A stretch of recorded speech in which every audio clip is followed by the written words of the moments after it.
Sixers drop a close one on the Cavaliers, 117 to 115. Second straight loss to the Cavs at home in the last couple of days. Sixers fall to 22 and 18 on the year. Cavs go to 24 and 19.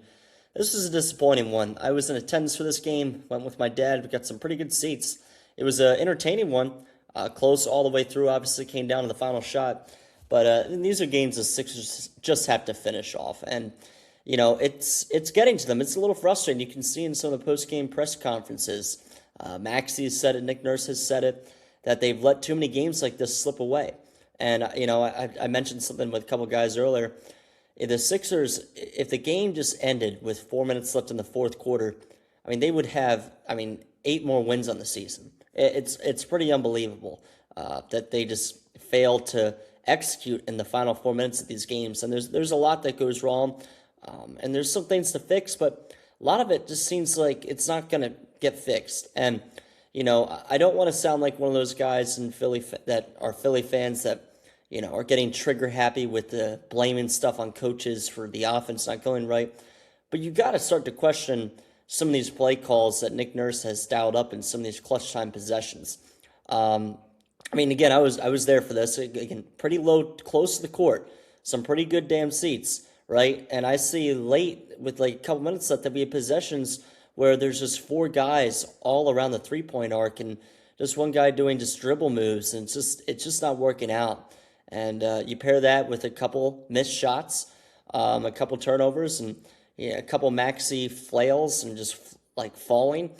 It's just not gonna work out in that fourth quarter. There's a lot of 2-on-1s in transition where Tyrese Maxey tries to use his speed, because he was fast, and it works a lot too, but there's easier ways to get these buckets than him just flowing to the rim, and it just doesn't work. So I'll talk about the last play real fast if you guys go back and watch it.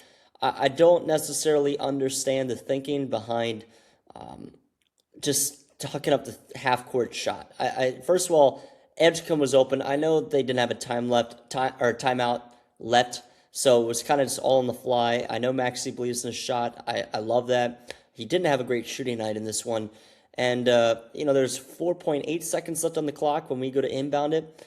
I'm not saying that we should take a risk and try to throw the ball deep down court, but I don't think we should inbound it just a foot in front of the inbounder on the baseline. I think we got to try at least get a little bit of distance, maybe a couple feet, not just right in front of him. Now, the one downside of that argument is that people will come and say that you got to get the ball in because you don't have a timeout left, and Maxey was there demanding for the ball, and just kind of happens so fast that, that's what you go with. And that's a pretty valid argument. But, with no timeouts left, I like to think that there is somewhat of an idea if this were to have happened, and this is what happened. So, a defensive breakdown in that final possession leading to the Evan Mobley dunk, and Sixers just Tyrese Maxey heave from half court. It wasn't going in. So it's a tough one. And you look at the box score for the team. Joel Embiid obviously continues to stand out for how he's doing. And I want to stress again of just how valuable he is to this team. We're still having games in the big 2026 where Joel Embiid leaves the court for a few minutes and the Sixers just go completely, haywire. Now, granted, a lot of that in this game was because Tyrese Maxey did not shoot well. Maxey, 22 points, was 9 of 23 from the field. So not, uncharacteristic night on the season, or from the season for him. But Embiid was firing on all cylinders, 33 points, 10 of 22 from the field, 2 of 3 from 3, 11 free throws, 5 rebounds, 3 assists. He looked great, was moving around pretty well. So good night from Joel Embiid. And honestly, Dembona played some pretty good minutes as the backup center in this game. He had a couple really cool blocks in his 15 minutes, 4 rebounds as well, 3 total blocks. So I was pleased with how he played. Really, the Sixers has played a great basketball game until the final 4 minutes, which just seems like it's the case every single time with them. Paul George missed a shot that he needs to hit. It was a pretty wide open shot right around the free throw line. It's just little things like that for the Sixers that just can't go wrong. A couple too many defensive breakdowns. We were playing very good defense against the Cavs for most of the game, and then you just give them too much in that fourth quarter. So we were outscored by 9 points in that fourth quarter, and just it just was not good enough. So some other highlights from the night, or some box scores. I told you about Embiid and Maxey. Paul George had 14 points with 6 of 12 from the field, 2 of 6 from 3. Dominic Barlow, he got the start again, 17 minutes, 2 points. I was worried about that back injury from the other night against the Cavs, but clearly he was fine. No worries there. Edgecombe, 10 points, 4 of 5 from the field, 4 assists, 4 rebounds as well. Off the bench, Quentin Grimes had a pretty good night, 14 points. He knocked down a couple good threes to end the first half. He shot 5 of 12 from the field. Kelly Oubre, 12 points, was 4-7 from the field.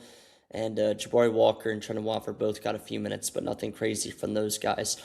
The story for this one from the Cavs was really Jalen Tyson, 39 points, career high. That's not a guy, first of all, that's not really a household name, and he played like one in this one. 39 points, 13 to 17 from the field, knocking down a lot of tough shots, a lot of tough three-pointers, 7 total three-pointers. He shot 7 of 9 from 3 in general. It was a great night for him. Impressive to watch in person, especially. So, my hats off to him. The Cavs had a lot of crazy dunks in this game. A couple posters as well. It's kind of cool to see, but not on your own player or your own team. But, yeah, so tough loss for the Sixers. This was a game they should have won, and it just felt like they kind of needed it, but it's not the end of the world. So, moving forward, 4 more games left on this homestand for the Sixers, and then just a road game against Charlotte in between another 3 home games after that. So, we got the Pacers on Monday at home, followed by the Suns on Tuesday for a back-to-back there. And then on Thursday, we play the Rockets, followed by the Knicks on Saturday. So we'll see what we can do in the next 4 games of this homestand before we go to Charlotte on the road. We'll just have to see. I wish I was still around for that Rockets game. I'm heading back to school, but I would have loved to see Kevin Durant play. And tickets are kind of cheap looking at it right now, but hopefully we can win 3 out of 4 of these. You got to defend home court. The Sixers are not a good home basketball team, which is kind of crazy. I just don't really quite understand it. The Sixers at home this year are 10-11. They're 12-7 on the road. You got to defend home court more. Gone are the days of the Sixers that used to be just the best home court team in basketball.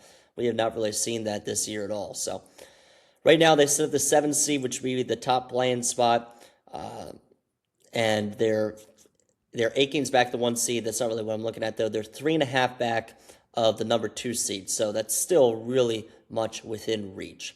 And just 2 games back of the number 3 seed. So a couple wins here would go a long way. They sit 5.5 games up against the last playing team spot, so we should be looking at a playoff appearance this year. But a lot of games left to play. We're going to have to figure some things out. It's a good thing that we have a lot of season left because we need to figure out these late game stretches and how to fix it. There's a lot of things to work on there. But that'll do it, guys. Thank you for listening, and go Sixers.